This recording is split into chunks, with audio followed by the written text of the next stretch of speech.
Okay, this is pretty straightforward. We're taking this equation and we're writing it in slope-intercept form and graphing.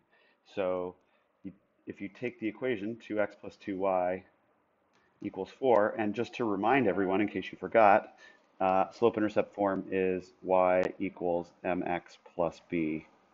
So you got to isolate the y's on the left side and then divide by the coefficient to get it down to just y equals. So first thing we're going to do is we're going to subtract away the x's.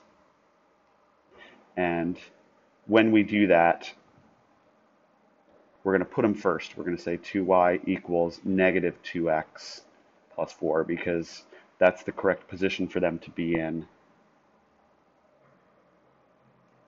for slope-intercept form. Okay, now we have to divide all terms by 2 because that's the coefficient of y.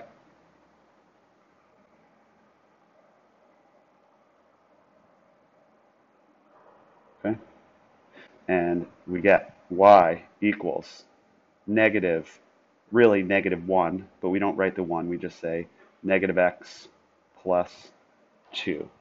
That is the equation in slope-intercept form.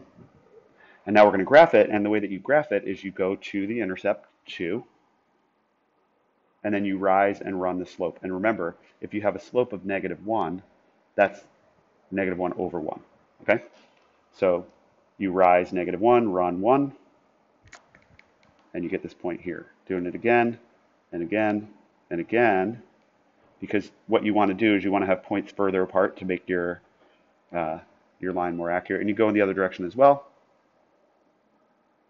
All these points fall on this line.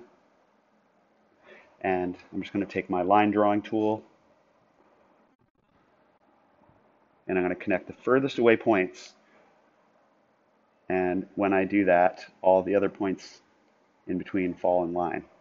Okay? And of course, you should put arrows saying that the line continues infinitely. And that's it. That's what you get.